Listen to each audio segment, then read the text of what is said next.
Ignite the spark within oneself to light the path of holistic health. Hello and welcome to the Holy Health Podcast. I'm your host, Mitch. Thanks for joining us today. As always, I'm joined here with the beautiful, the amazing, the esteemed doer of all things, my wife, Amanda. Round of applause, please, at home. She's here in the flesh. Here I am again. Here I am once again. What's up? I don't know. Just here. Feeling good? Oh yeah, amazing. Better than ever before. Loving life? More than ever. Wow. I know, it's a gift. Something must have really shifted for you. I mean, I was trying. I really was trying. I was like listening to all the things and like implementing it, and now I'm not. I kind of am still, but it's just not working.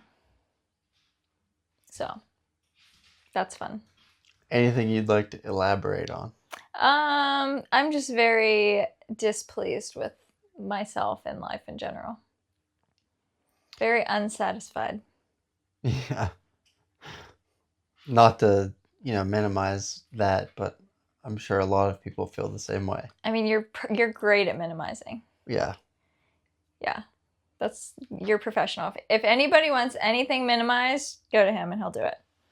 He'll tell you that you're being dramatic and that it's not that big of a deal and it could be worse.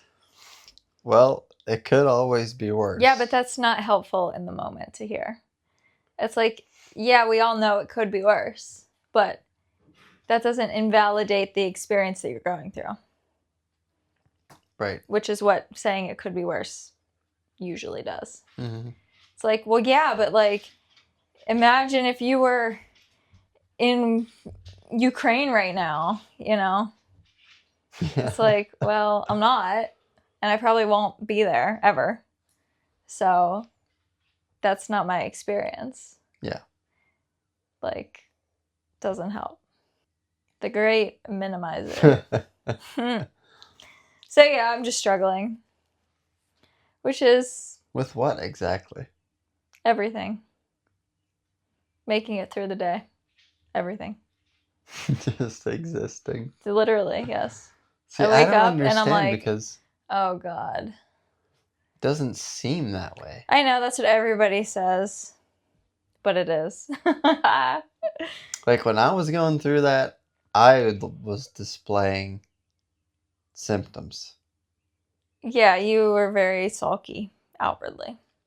Yeah, like I had no desire at all to do anything. Yeah, I was like crying the whole way home.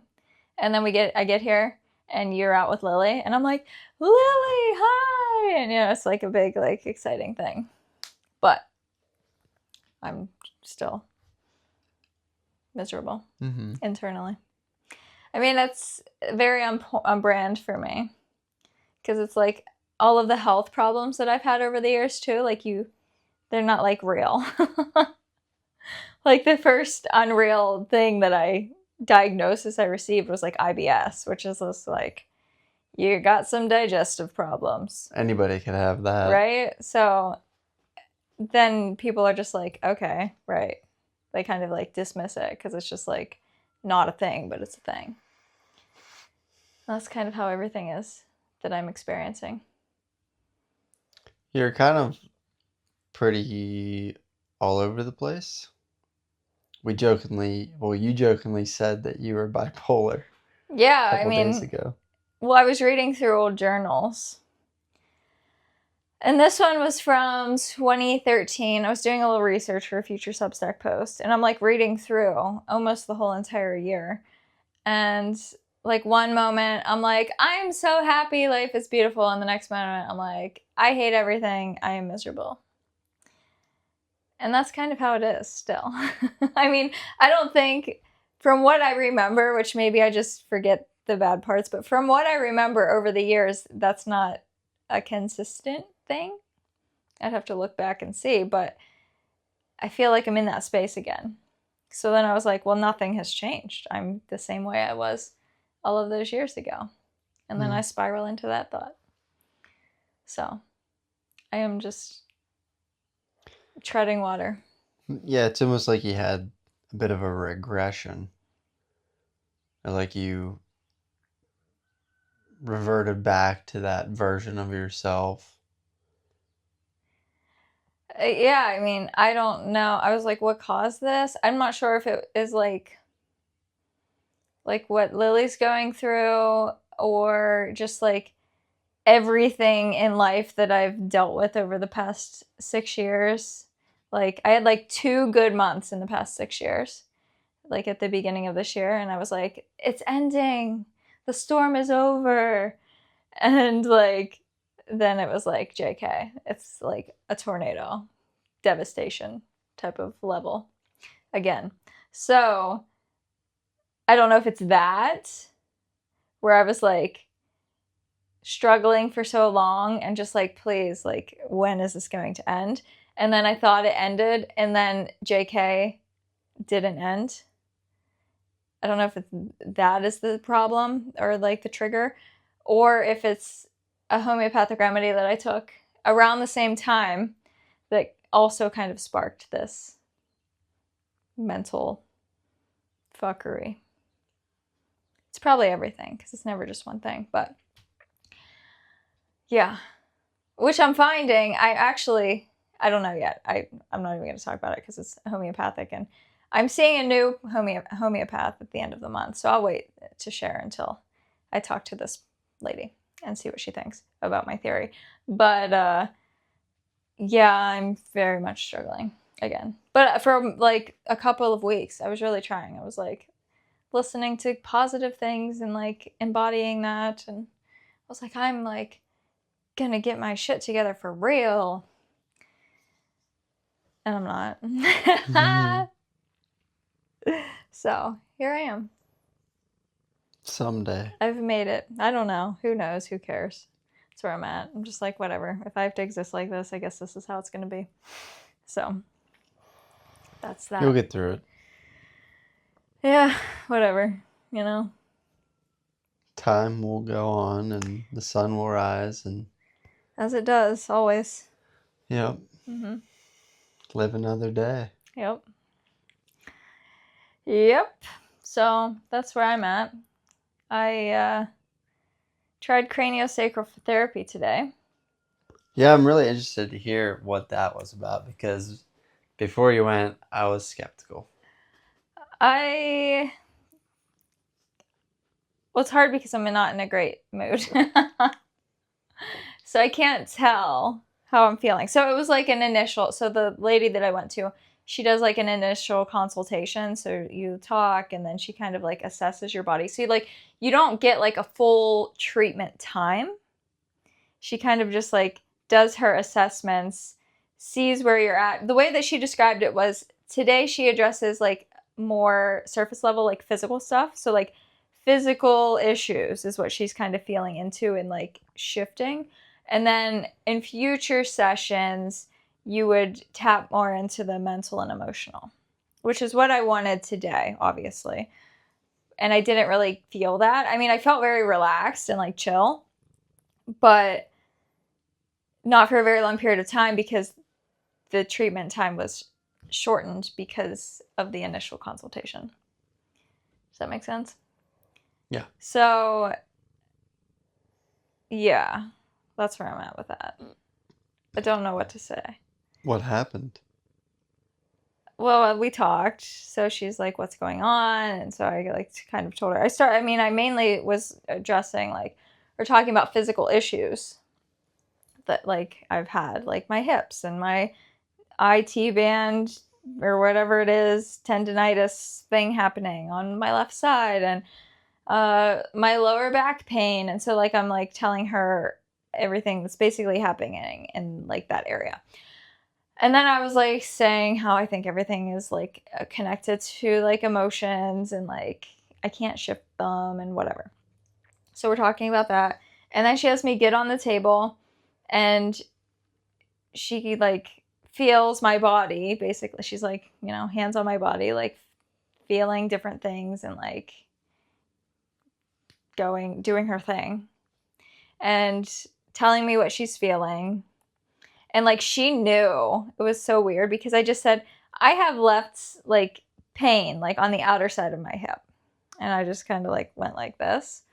And she put her fingers right on the spot, which there's like a 2-finger length spot where I feel pain. She put her fingers right there. And she was like, "Is it here?" And I was like, "Yes." But she like had her hands on my like my thighs, like my quads. And then she went right to that space and she like knew where it was. And then she also asked me if I ever have any like pinching pain in like my right like abdomen, which I do. Mm-hmm. And she was like, she like knew that was a thing, but I didn't bring that up until she asked. What'd she say about that? She said that my ileocecal valve needed released. Oh, okay. So she did that. But, which I've thought before. Yeah, we've looked into that before. So then she like did her thing. So like with craniosacral, there's like a lot of like holds is what they're called. And so like she'll like holds like her hands in a space and like, I guess release it or whatever. And she said not so much today, but in future sessions, a lot of times what happens is like you'll get a random memory. And like that memory is like tied to like wherever it is in the body. So she also does lymph work and visceral manipulation. And so she visceral manipulation? Mm-hmm. Like your organs? Mm-hmm. So she did a little lymph work for me because she said my low back is very congested. I was like, yeah, I feel that. Who said that? I know. Forever? Yeah, and then my armpits. Me.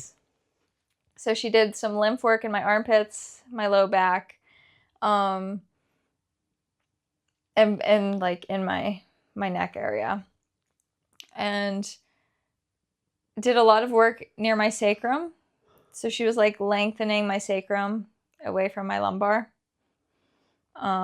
which I actually felt like a shift with that. So it was very gentle, like chill work where you're almost like, did anything happen? But then you like feel, I could feel it. Yeah. So I don't know. I'm curious to try it again because she said like I would have like a full treatment time. And she said she wanted to keep working on me. Wait, she went overtime. She wanted to keep working on me because she said there's a lot to work on. I'm like, yeah, probably. But we ran out of time. So I would be curious to go back and see what like a full treatment would be like. But I'm also like, it didn't change my life. So what if I go back and it doesn't change my life again? You know? So I was going to reschedule and just put it on the calendar and then decide. But there was like a bad storm when I was in there. Did it storm there? Where it work? I know it rained. I don't know. There was a bad storm. And so there was no internet and she can't book without the internet. And so that sucks. Yeah. So she was like, "We'll just book online and like we'll go from there." So did you book? Well, not yet, because then I was like in town doing stuff, and then I picked up the dog food, and like now I'm here, so like I didn't have time to really do it. But I would like to, but like I said, part of me is like, what if it sucks? Well, I mean, you know? I don't know. So this is like super trendy right now. Yeah. I've seen like tons of videos on it and people are talking about it. And it's all the videos of like super dramatized versions of the therapy. Of course. It's like MFR where people like have an MFR like explosion of emotion.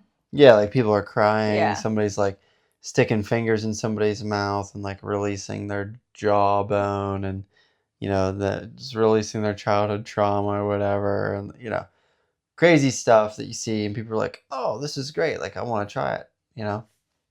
But for what you need specifically, you don't need a one-time fix. I can't have one. I Like, need something long, consistent. yeah, you would require, I mean, most people, when it comes to physical ailments, rarely, extremely rarely would like a one-time adjustment or session of anything fix you. For sure. It just doesn't, because we have like these micro traumas, for lack of better terms, that we do to ourselves constantly through our daily patterns, like our daily motions, the way that you walk, the way that you sit, the way that you stand, the way that you move in general, creates these adaptations that could be bad or could be okay or just indifferent. So, like, a daily thing is necessary to fix a problem, especially when it comes to the physical body. But when it comes to, like, the mental emotional thing, that can be a one time thing. But I would think that the physical would come first, like she says. So, Yeah, and like I know my nervous system needs help. Like, and that's mainly why I want to do it. I don't need like crazy emotional relationships. I mean, if it happens, whatever. But like, I don't need that. I need like safety and support of the nervous system, which is why I wanted to try this. And yeah, I think it would be interesting to do the longer session, like I said. And I think I have too high of expectations. I walk in and I'm like, this is exciting and new, and like, what's gonna happen? And then like, it's good, but not amazing, which is probably better. that's exactly how it's supposed to be, Yeah. though. Like, I was like seeking a high essentially. Exactly. And like, I don't need a high. I need like a steady state, like support and consistent thing. That's what all these trendy things are. For It's a sure. high for people to try, Well, I and it doesn't heard. work, and then you get disappointed, and then you go find another thing to get high on. Yeah, I mean, I don't do this type of stuff often either. And so, yeah, I'm just kind of like, I place a lot into it because I'm like, I don't invest in that way very frequently. Like, I haven't had a massage since 2023, which is insane because I used to get them not a couple times a year, let's say. I used to get them. And it's been years and I haven't had any. And I mean, there's a lot of things that I haven't done or had in years at this point. And that's probably why I'm so miserable, because I'm not doing these things that like bring me joy and are supportive to me. But that's a whole other story. And so when I do it now, since it's so rare, I put a lot into it because I'm like, this is a special thing. So I'll probably rebook now that we're talking about it. I think it'd be a good idea. And see what happens. See how it goes. At If it least sucks, see what she does. then oh well, and I can move on. Yeah, I mean, she was great. She was very supportive and very knowledgeable and like impressive in the way where she knew like what was going on without me like giving extreme detail. So that was cool. But yeah. Yeah, that's good whenever. I mean, with the body, if you're working with the body a lot, usually you'll find patterns in like areas on the body that are problems. And if you have the eye for it, it's easy to spot, but that's like a thing. Yeah. You gotta have the eye for it. And if you don't, it's hard to see. But if you do, it's like, oh, like you said, she found the spot on your hip. that's from years of practice and knowing that muscles connect here, there's a convergence here, looks like she walks like this way, and this is where the hip is, that's where the knee is. Okay, that's probably where it's at. Yeah. You can make that guess. Mm-hmm. But And she was curious if I have like a tendon, like ligament, like issue.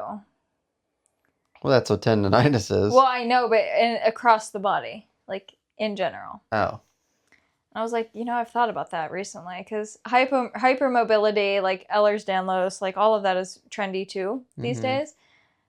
And so I've been obviously thinking about it because I'm reading a lot about it online when it's popping up and stuff. And I'm like, interesting. Who knows if it's a thing? I hope it's not. I don't know. I think it's a hormone. I think it's related to hormones. It can be. Yeah. It can be, but like the Ehlers-Danlos is like a genetic thing. Yeah. So, I don't know. We'll see, but that's what's happening with me. How are you? I'm pretty great. That's good. Can't really complain. Good. Had a little hiccup there at work we talked about, but it'll iron itself out here. Give it a little bit. Yeah.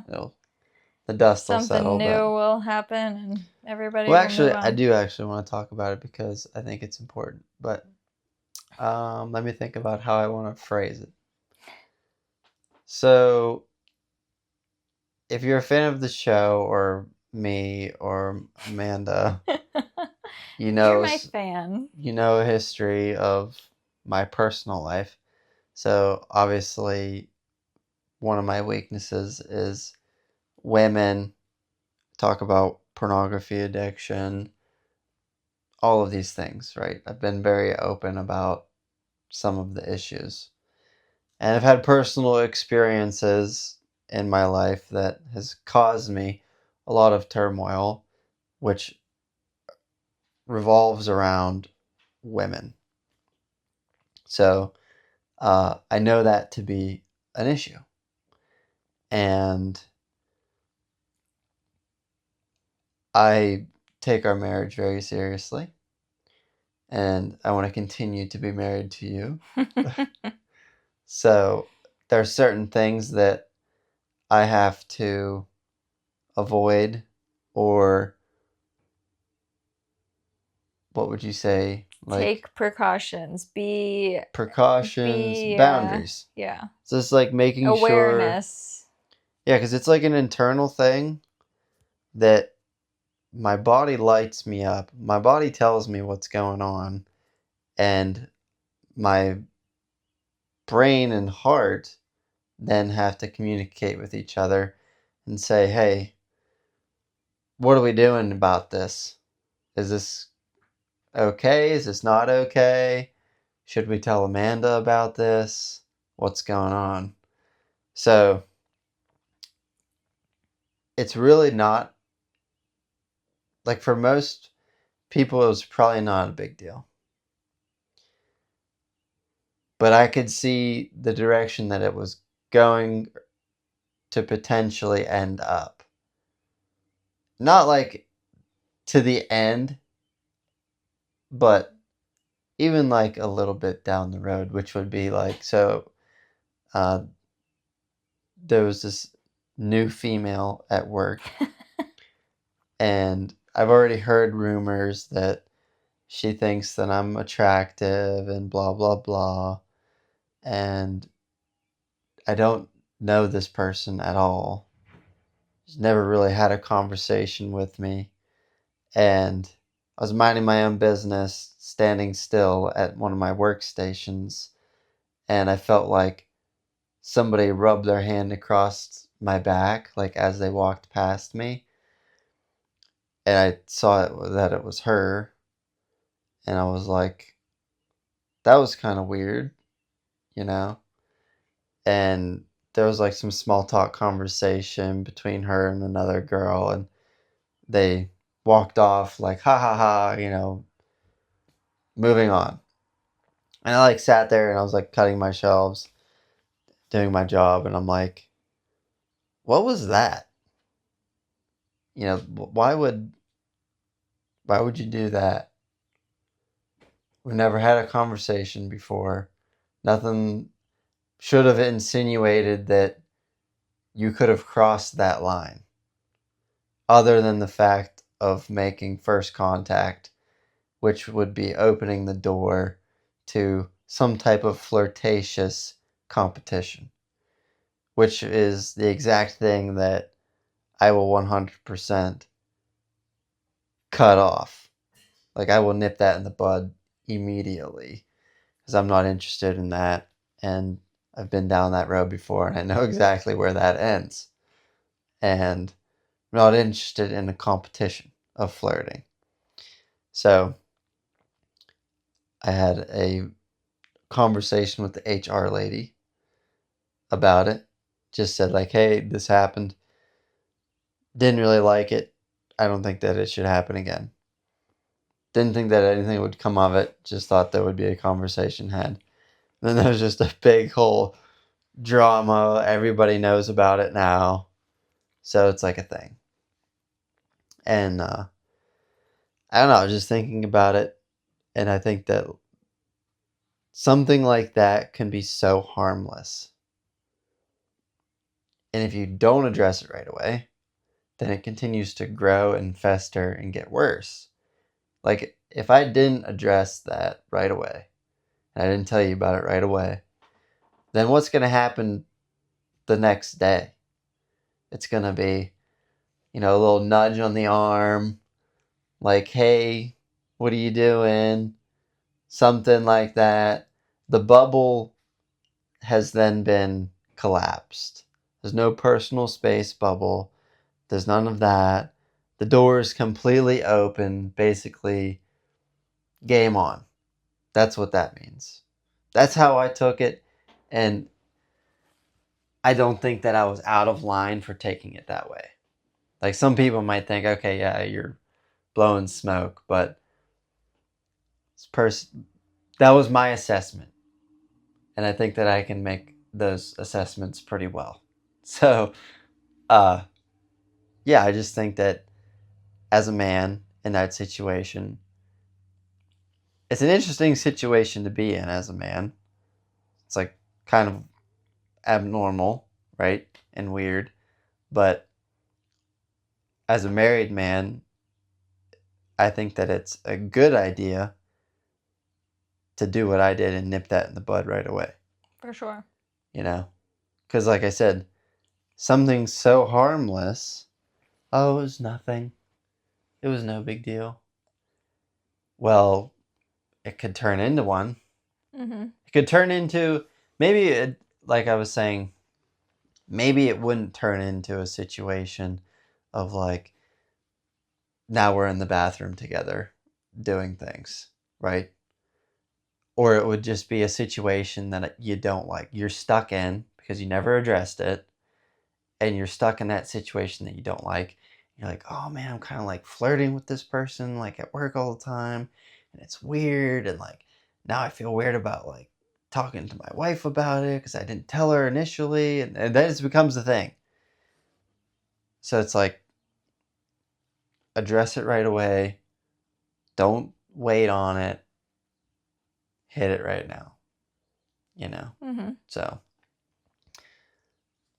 that's what I did. I think that was a good move. For sure. A move of integrity on my part, and one that I would say that I was proud of, but wasn't an easy thing to do. And because I was like fighting with myself internally of, was it a big deal or wasn't it a big deal? And I was like, should I tell Amanda about it? And when I asked myself that question, I felt like there was some weirdness. It's like, well, if I don't tell her, that's kind of weird. Why wouldn't I tell her? What am I hiding? What am I afraid of? So that kind of was a telltale sign of, I'm going to tell her. Yeah. Yeah, if you have to question, like if you're thinking that, then you should probably say something. Yeah. Yeah. So yeah. that's that. Yeah. It's interesting. But yeah, I just think that it's an important thing for men to hear, hopefully, that nip it in the bud. Especially if you're a married man in a happy relationship, like, you gotta be, I don't know what the word would be, but honorable. Yeah. Like, Yeah. Even if you're not a married man and you creep on her on Facebook and find out that she's been in a relationship for 9 years and is engaged and has a child, that's probably not something you want to get involved with either. for sure. So, you know. But Yeah. Cool.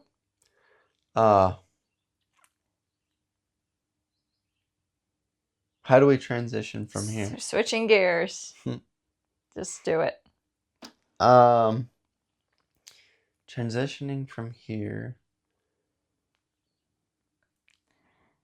I think that, well, our first ever episode, way back in November 2021, which is no longer live. I should go listen to it because I'd probably cringe the whole way through. But our first episode was very politically inspired. 100%. And a lot of our episodes after that were very politically inspired. And that brought in a lot of people. And I saw that also on my Instagram. When I would talk politics, I would talk state of the world. I got a lot of engagement. I got a lot of views, got a lot of messages, got a lot of follows, got all of the things. And we have obviously stepped away from that a lot. We'll still make a comment here and there, and I don't think that will change. But generally speaking, we are not creating political episodes anymore. And there's a reason for that. Would you like to share? Yeah, I just got to the point where it's not helpful. It's not productive. Nothing ever really changes. It's like what everybody always says that's not involved in politics, and you try talking to them about it, and they're like, dude, it doesn't matter, like, nothing's changed, doesn't affect my life. And you're like, yeah, but dude, it does. It's gonna. What if it does? It's coming. And nothing really changed. So, I mean, things change, but your day-to-day life typically doesn't change. right. I mean, there can be big decisions made that can have a trickle-down effect on us, but relatively speaking, the people you see, the stores you go to, your inner circle of life doesn't change. no. But I still think it's important at the same time. Like, you're not going to come to this podcast and hear me saying, like, don't vote because it's not important and no, it doesn't matter anyways. Yeah. Like, maybe it doesn't, but maybe it does. Well, I'm voting for sure. Same. I vote all the time. Same all the time. I vote every day. When there's a vote, I vote. Yeah, I mean, I don't even know who I'm voting for, but I vote. I think that a reason that I wanted to step away from it was because it's so consuming, and I saw what was happening to myself, but also to other people, and how it doesn't better your life. Right. Like, I was listening to some political podcasts, and I still consume political content on Instagram mainly, but from a couple people that I like. But I was listening to a lot of political content, and I was either getting validated or I was getting angry. Or frustrated or annoyed or whatever. And it's like, what's the point? Like, why?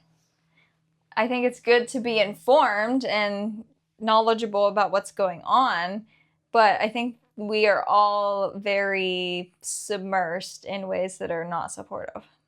Yeah, the being productive, like the productive part of it for me, because you were speaking to the emotional side of things that both sides play into.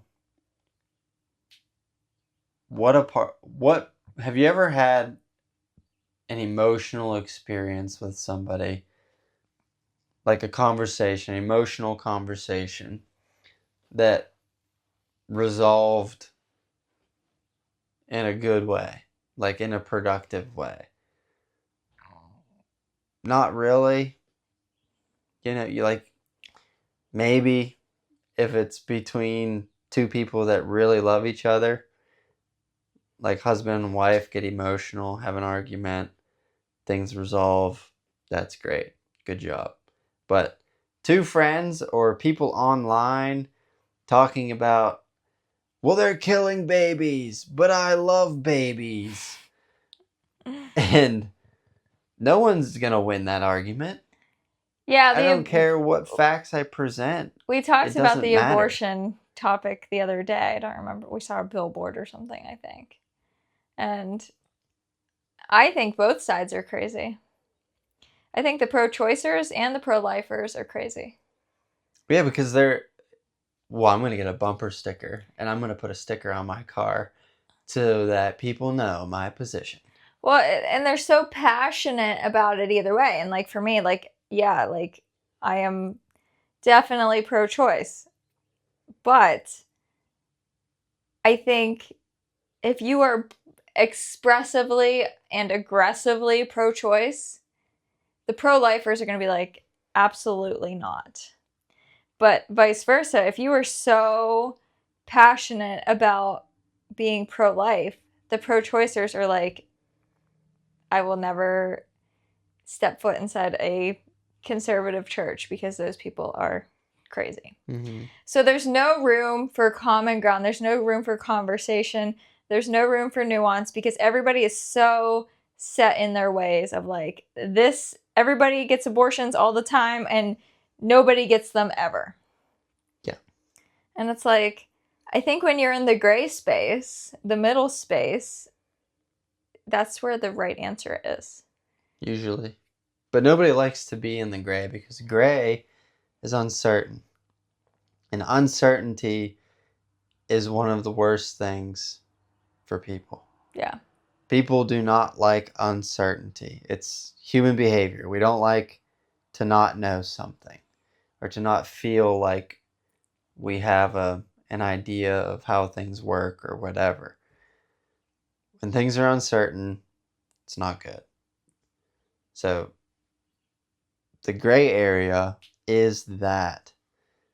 Because you don't have all the answers. You don't know. You're not the all-knowing. The ultimate wisdom is knowing that you know nothing. That's... And that it's like none of your business either way, you know?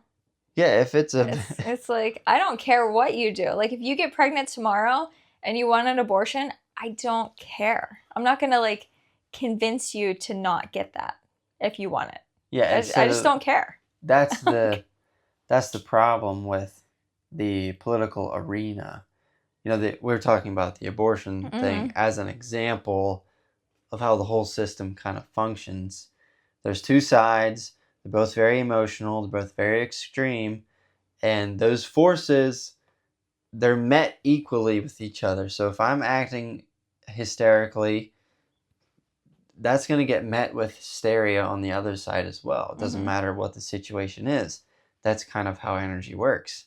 That's why in a relationship, in a marriage, it's extremely hard whenever you are in an emotional state and you're heightened to whatever it may be. Maybe you're frustrated at me, maybe you're not frustrated at me, you're frustrated at life or whatever's happening. And I also come up to that level. I'm going to get mad too. I'm going to meet you where you're at. That's kind of human nature. We want to, where are you? I'm going there too. We want to tune in to that same frequency. And it takes a very grounded person, very well aware of themselves internally to be like calm. Like, oh, you're really upset. I'm going to be your grounded wire. Like, everything's okay. Like, the sun's going to come up tomorrow. You know, we're good. Like, yeah, you can have that opinion, but that's on you. It's like, you know? I don't care. Yeah, I don't care. You can do whatever you want. Yeah. Like, just don't bother me. Mm-hmm. Just leave me alone. Yeah. And if you meet them with that type of energy, it's like, oh, well, yeah, I guess that's fine. Whatever. It doesn't turn into like a battle Mm-hmm. like everything else does on the internet Yeah. with politics. So that's the overarching example of the abortion thing. Like, we're not here to talk about our views on abortion, but that's just an example of how things work. Yeah, for sure. Yeah, and it's become more inflammatory across the board. Like, everybody's opinions are more extreme, I guess you could say. Well, we've seen lately, I would say, since Charlie Kirk got murdered. Since that happened, the political arena has shifted greatly. And I think, regardless of what you think of Charlie, he held the line of integrity to, like, he said what he believed, 100%. He didn't care what you thought about his beliefs. He's going to tell you. And now that that's gone, as an example, everyone else is like selling themselves off to views and clicks and money. And they're going to change. Oh, I didn't say that. Well, here's a clip. Yeah, you did. Nah, I would have never left my lips. Never would have said that. Well, I think a lot of people get so submersed into these perspectives and viewing these talking heads on the internet that whatever they say, they're believing. Yeah, it's like they're gods. And I don't think they can realize how extreme the beliefs have become.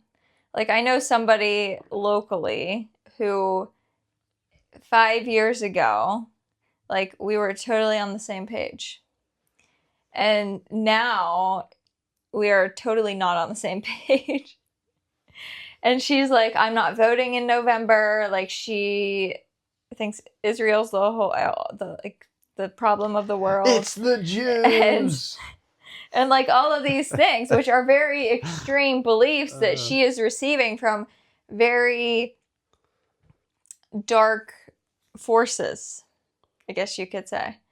And yeah, I could see how we could be right there with her if we wouldn't have kind of stopped consuming in the way that we did when we did.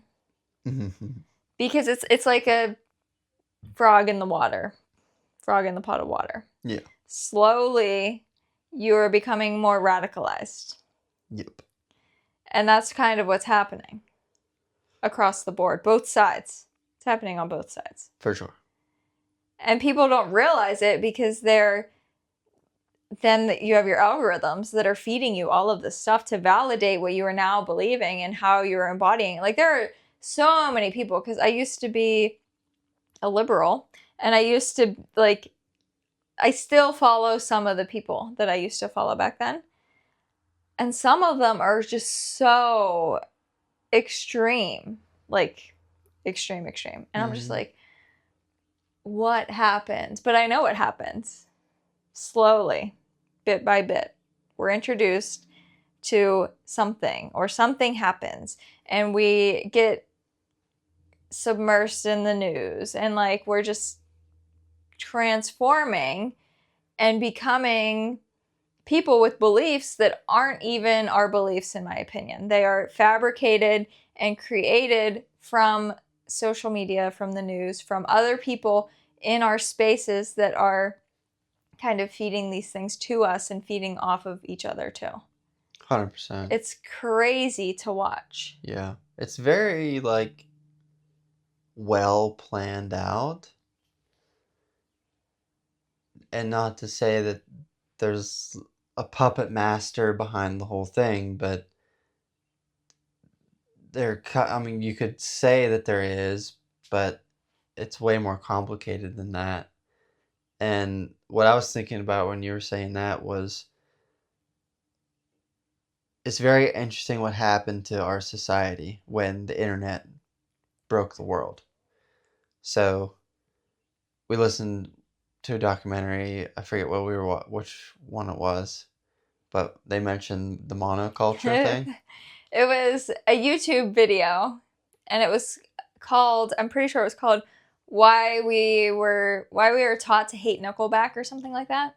Oh, Or yeah. why everybody hates Nickelback. I'll put Yeah. it down in the links below, because I was like, well, I don't hate Nickelback. I don't listen to them. I don't seek them out to like play them, but I don't hate them because I used to like them back when they were huge, which they're still huge. On Spotify, they have like 1 billion monthly listeners. Not really 1 billion, but like 27 or 30. millions, like multiple millions. So I'm like, well, clearly people are closet Nickelback fans. Oh, yeah. People love Nickelback. I clicked on that YouTube video and I was like, I gotta watch this. So it's why we learned to hate Nickelback. But in that documentary or video, I guess, the guy talks about a concept of monoculture.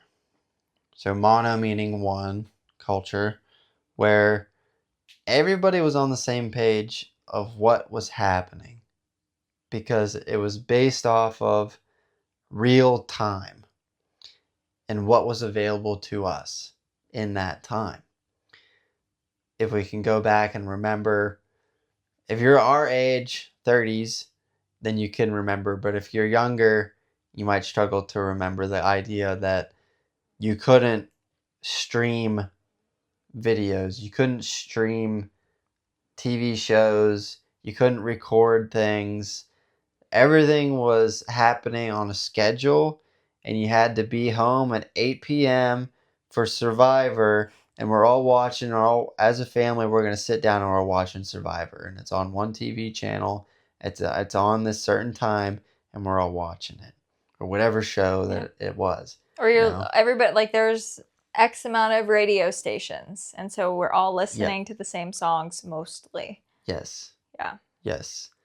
Radio formed everybody's flavors of music that they liked. Yeah, and they played all the good, quote unquote, good music that was popular during that time, and that's still, quote unquote, the good music that people talk about.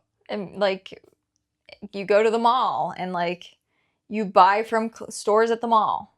Yeah. There's no Amazon. There's no whatever like trendy online stuff. You go to the mall and you shop at Hollister and American Eagle and Abercrombie, and like everybody else does too.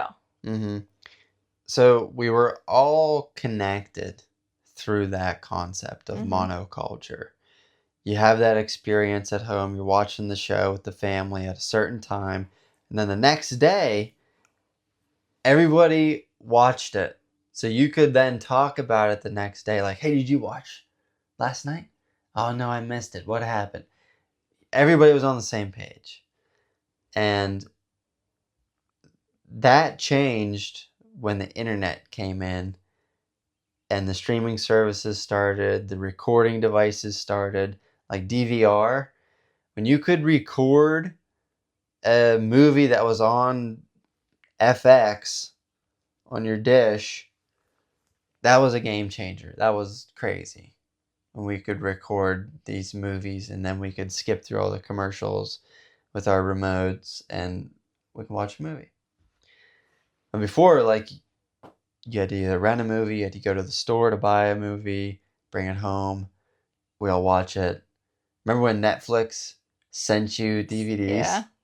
And it wasn't a streaming service, they sent you movies that was crazy that you could watch. And now it's a streaming service. It's crazy. So with that being gone now, the monoculture is gone. So what happened then, everybody has diverted down their own paths of what they like based off of the algorithms. So the technology has led us down my own individual path of what I like. Same thing with you, Amanda. It guided you down a path of what you like. And yeah, we might have some similarities, but They're very different. Like even our Spotify's are like so different. Oh, for sure. Instagram, I'm like, if my Instagram looked like this, I would never scroll it. Like I need it to look like yours because I wouldn't want to be on it. You don't like my Instagram? I think it's stupid. You just Why? have a bunch of like half-dressed men wrestling and like conspiracies and I don't have conspiracies. you did the other night. I was like, this is a I conspiracy. don't follow those. They pop up. Well, yeah, I don't have that popping up. And I don't want it. So Yeah. My phone listening, don't do that. But it's our worldviews are shaped by these things now. Right. And they're totally different. Yep. Like I said, even our Spotify, the music that we are listening to and recommended is totally different. Like we barely have any overlap. Mm-hmm. And that creates a lot of division just on its own.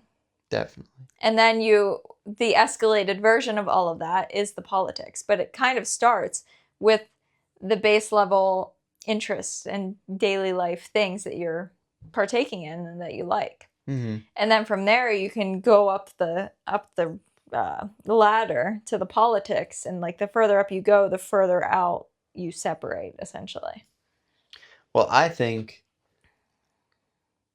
politics has replaced monoculture.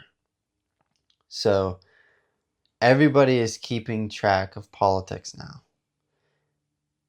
And everybody wants to be in the know about, well, did you hear what they did? Did you hear what the Democrats did? Did you hear what the Republicans did? Did you hear what they voted on? Did you see what the bill they're getting ready to pass?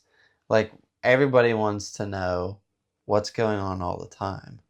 And before, nobody gave a shit about who your local mayor was, who your state representatives were, what they were doing.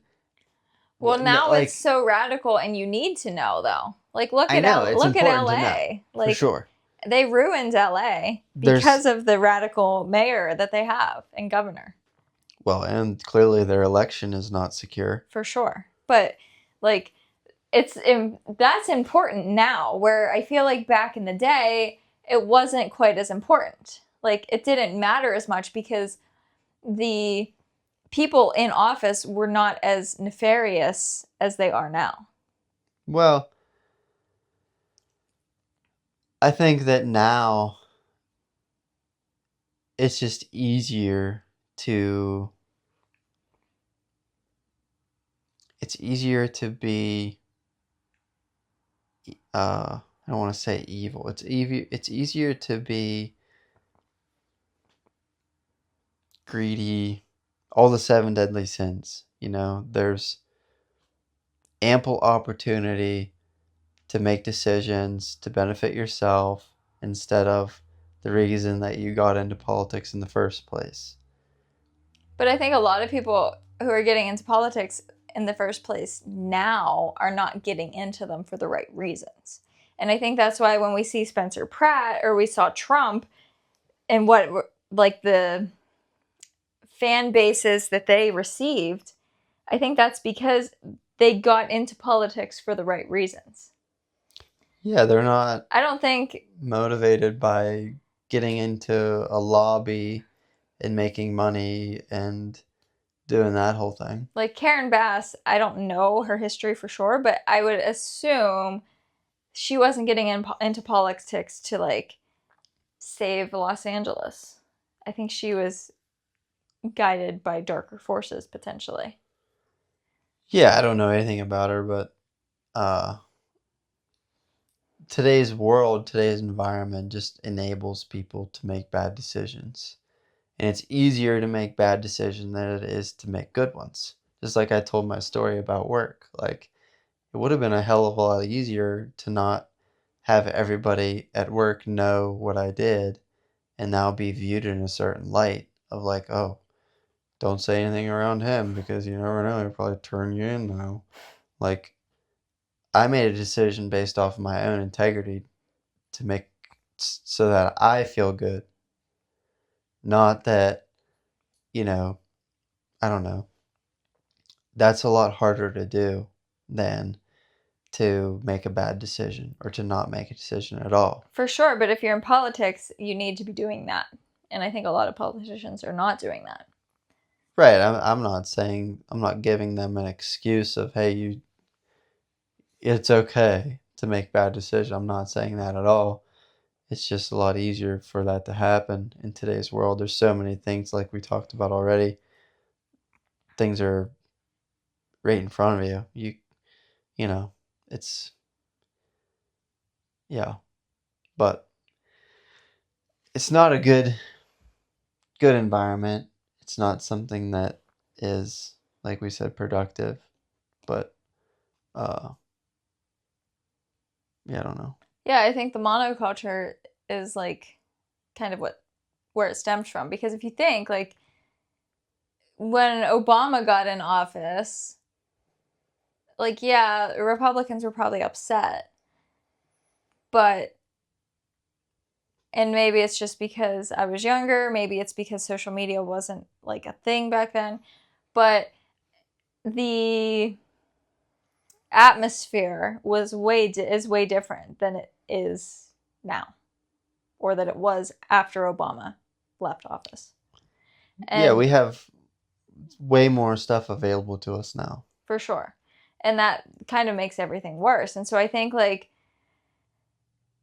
I'm trying to, like, for us, we would have conversations about, like, stepping back from that type of thing.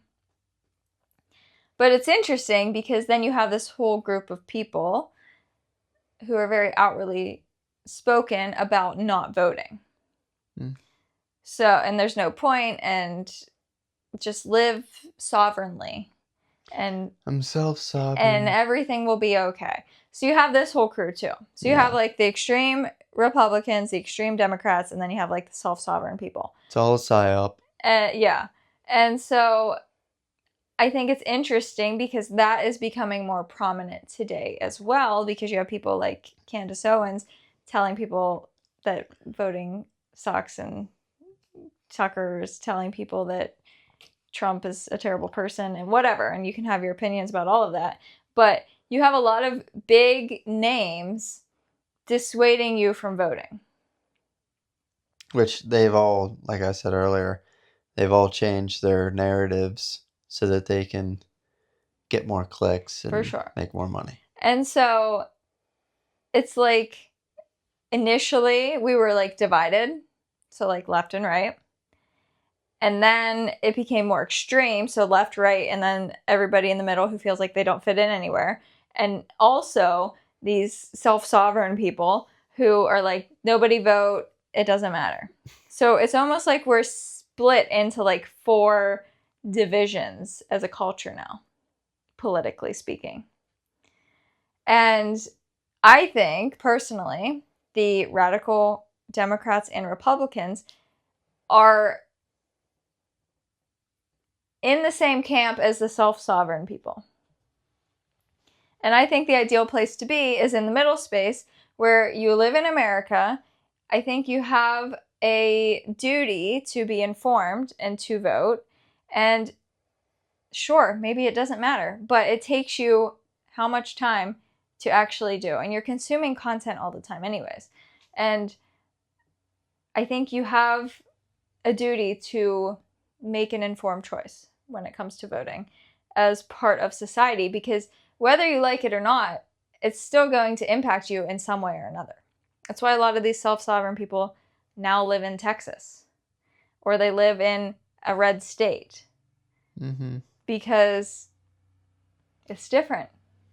Yeah. Like there was a mass exodus from California. Why? Yeah, I don't know. Don't know either. So I think we're split into 4, and I think the place to be is in the gray area, in the middle space, where you are informed, you have opinions, and you kind of you lean towards a side, and you make decisions, and you show up, and you vote, and you do what you can. And you live your life in the meantime. Yeah, and then you move on. And it doesn't affect how you function with your relationships. Yeah. Why should politics alter your relationships. I mean, it shouldn't, but it does because people are becoming radicalized. Yeah, like really, I mean, I lost a lot of relationships. I've kind of mended a lot of them due to politics.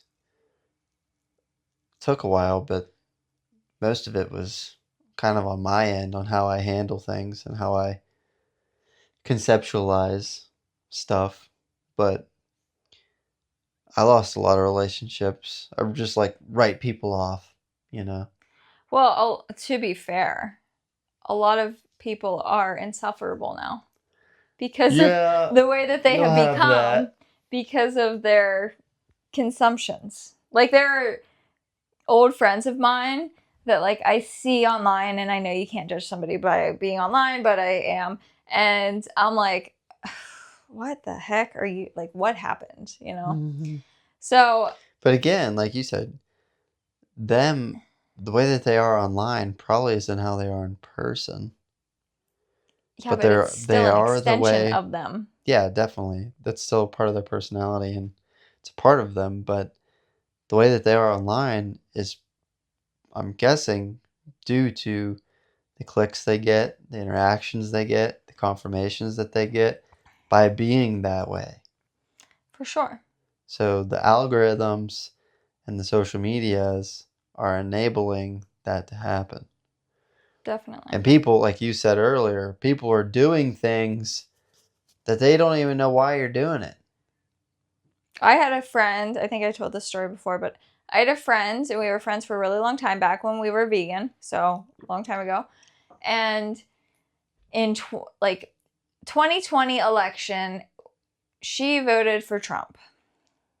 And close to the 2024 election, we got together and she was talking about it. We were talking about it, and like we were on the same page. Well, then in the meantime, between then and voting, which I don't remember how much time it was, but between then and voting, she blew up on Instagram with some LGBT content and became like, grew a business out of it. And like she went viral, and then it was like a thing. And so it was like a very quick thing. Like she was posting for years. Then she got viral. Then she had clients, and now she has this business based off of sexuality. So seriously, it's crazy. So, which is fine. It's whatever. Like if that works, that's great. I don't care. Like back to not caring. Like I think it's fine. But what I don't think is fine is when the election happened, and Trump won. She had a big public Instagram meltdown, and she said, like, I am unfollowing everybody who voted for Trump. And she unfollowed me because she knew, because we talked about it. And she unfollowed me, and that was the end of the friendship, basically. She was like, that we haven't spoke since. And I unfollowed her then too, because I saw that she unfollowed me. But showed her. Oh, I was just like, well, I don't want to be here anymore because of the way that you're acting. So that, I think, is a really good example of like, we were friends for a really long time, and we weren't like best friends, but we were consistent friends for a really long time. And then something happened in the political space, because I don't think it should be, but it is. LGBT, sexuality, whatever, is politicized. So it's connected to the political arena at this point. Woo. And due to that, she had very strong reactions to people not being just like her. And I think that's what the problem comes down to when it comes to friendships, is like, people can't handle if you're not just like them. Yeah. And from my end, like, that's obviously a turnoff. And like, I don't want to be friends with people like that. So it's like, I don't really care, like, who you're voting for. Like, yeah, I'm going to be like, why would you do that? But like, I don't really care at the end of the day at the same time. And like, sure, I'm glad that you like created a business out of this thing. Like, that's great. I don't care. What I care about is how you become insufferable because of your political beliefs, and how you are making that your entire identity of like who you can be interacting with or not. And I think that's what happened to a lot of people in a lot of friendships over the past 10 years. Mm-hmm. Yeah, it's hot. Yeah, because we've had this conversation. There are people in our life who we have hung out with before. And we've never talked politics, but due to social media, we know what they believe. And I've spoke to one of them and we're like, yeah, we need to get together. Let's hang out. Let's do something. And then you and I talk about it. And it's kind of just like, what are we going to talk about? Are we actually going to be friends? Do we have a lot in common? Because part of us is like, they're great. And then other part of us is like, they're not. Like, not that they're not, but it's just kind of like not a common thing. And it goes back to our conversation from last week with friendships. And it's like, do we feel that this relationship is worth the time and effort that it would take to like put into it? And I think now, these days, the political aspect kind of comes into play, especially for me, not because like I don't want to be friends with liberals, but because of them probably not wanting to be friends with me. And also like just the radical views that I see them sharing online. I'm just like, do I want to put a lot of time and effort into that relationship? Because I don't agree and it's fine, like whatever. But if you find out what I think, then it could be Then you're an issue. And then I just wasted all of this time investing into this relationship. Mm-hmm. It's like a closeted feeling. Yeah, you've had that experience before. For sure. I've talked about it. You've had a great conversation with somebody, a great first impression. Mm-hmm. Everything was awesome. You hit it off, talking about dogs, talking about all the things. It's like, oh my, give me your number. We're going to talk. This is great. And then it was crickets because they heard that you like Trump. Mm-hmm. And it's like, why does that fucking matter? Yeah. If I like a person and you don't like the person, why do we have to not like each other? Yeah, it's crazy. And this is a person that we're never going to see. I'm never going to talk to the guy. Yeah, and it's not like that's my entire personality. Like I don't know. I don't bring it up. Like it's not a thing. But it's a thing, but it's not a thing, you know? Yeah, I don't like the guy that you like, but I'm okay I'll with still you. hang out. Yeah. Like we can still hang out and be friends. We can have differences. That's okay.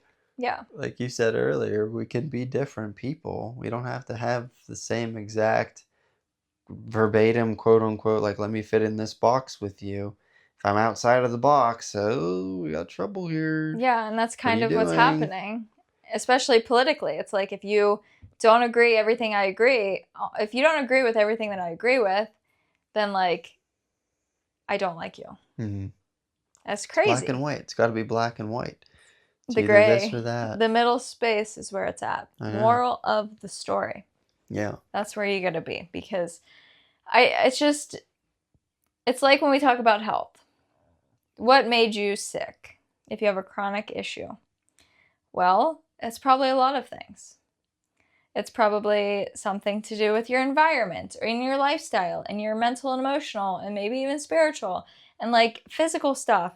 Like it all plays a role. There's probably something that kind of overflowed the bucket, but it didn't just overflow from one thing, most likely.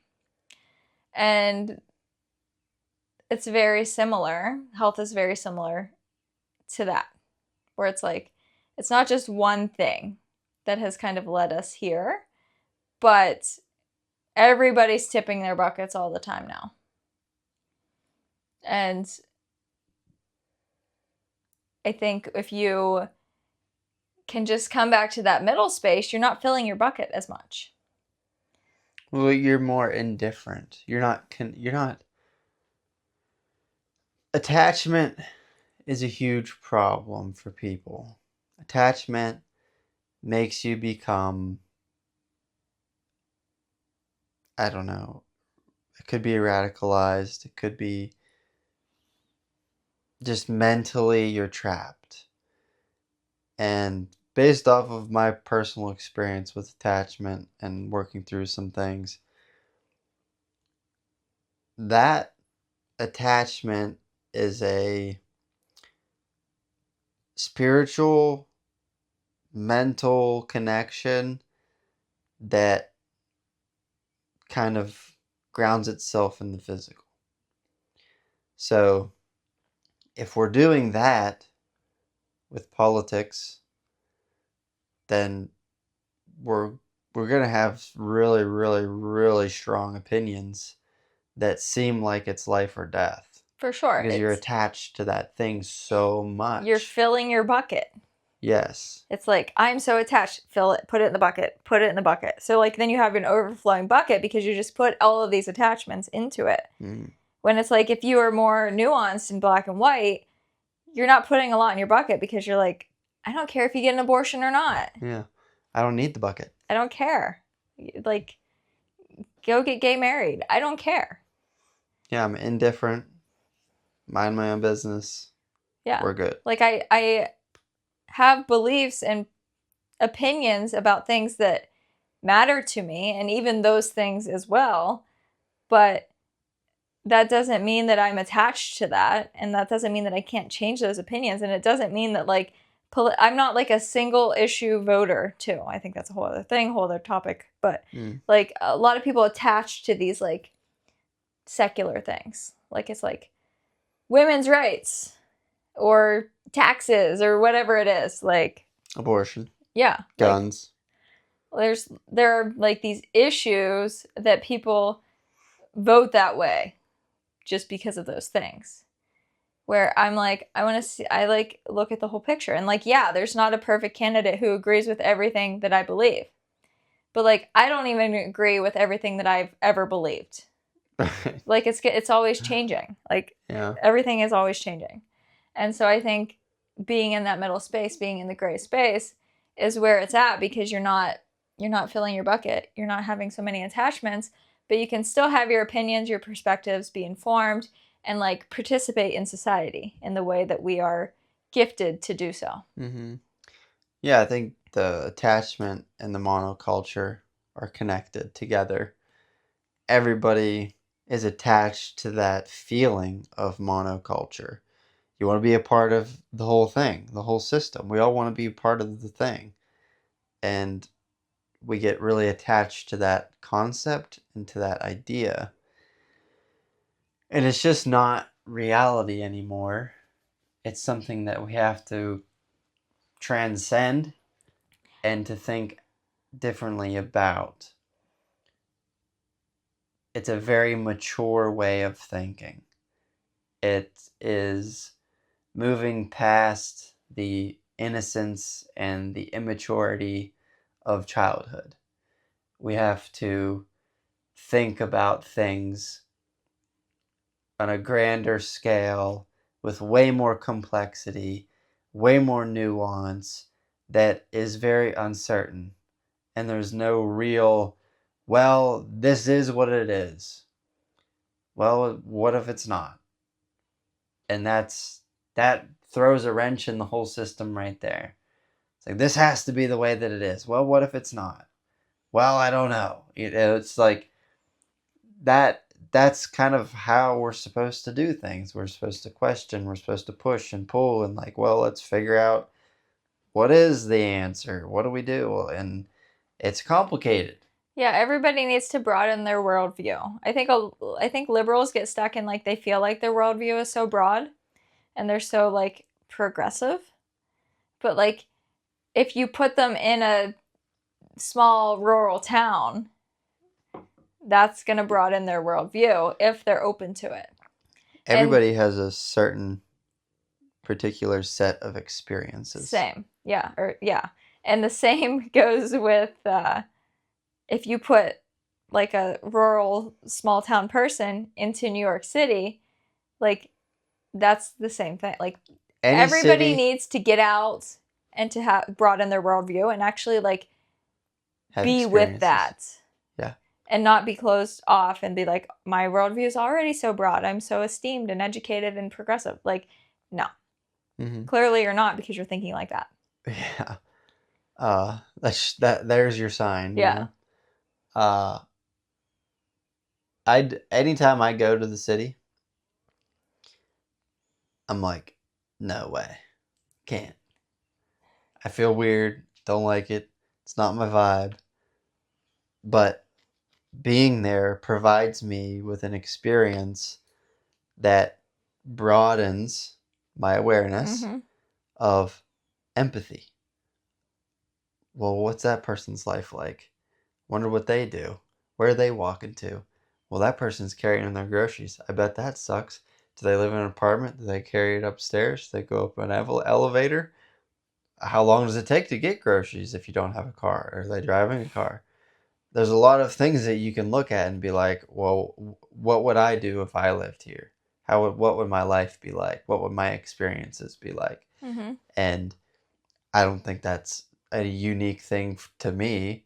Everybody can do that. Everybody can look at a thing and assess it and think about it and ask questions and blah blah blah. And if you can't, you probably have a cognitive issue going on, which means you probably have a health issue going on. You should probably address some things. Yeah. So, broaden your worldview. and like to bring it back to a holy health lifestyle. Like I just said, if you are addicted to substances, addicted to your phone, addicted to pornography, whatever, some type of addiction that you have, that's going to prevent you from being able to think clearly because you have a bias, especially if you don't think that you have a problem. Now you have a bias that's intrinsically inside of you that you don't even know about. Like, I only watch porn a couple times a week. And then you're like, well, maybe it's actually 3 times. Well, I actually watched it twice the one day, so now it's 5, and oh, maybe I do have.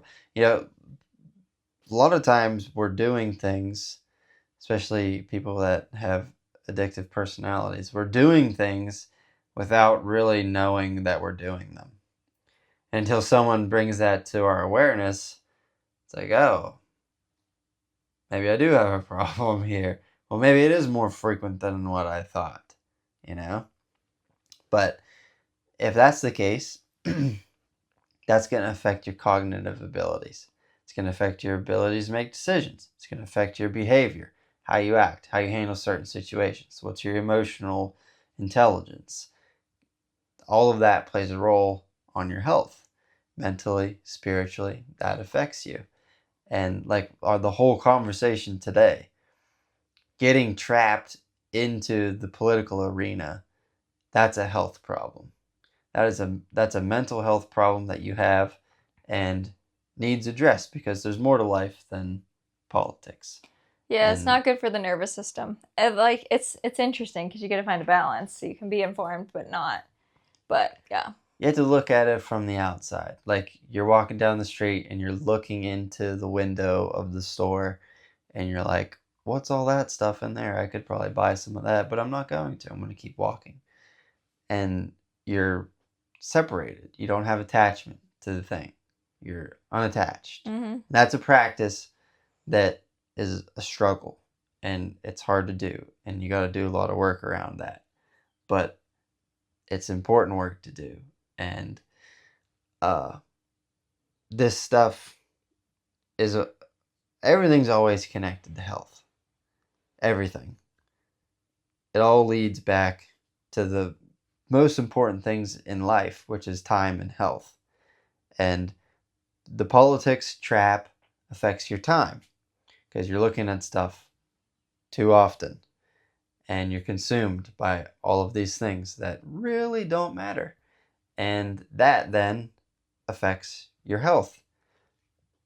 So, is the political landscape worth your time and worth your health? I would say that it's not. I think that is a fair thing to say, that an overabundant consumption of this topic is unhealthy. For And sure. it's affecting your life in a negative way. When if you have a healthier relationship to the politics, that's going to improve the quality of your life. And that's what we're all about here at the Holy Health Podcast, is improving the quality of your life. So hopefully this helped. Yeah. Is that it? It was a pretty good wrap up, I guess. I think so too. Yeah.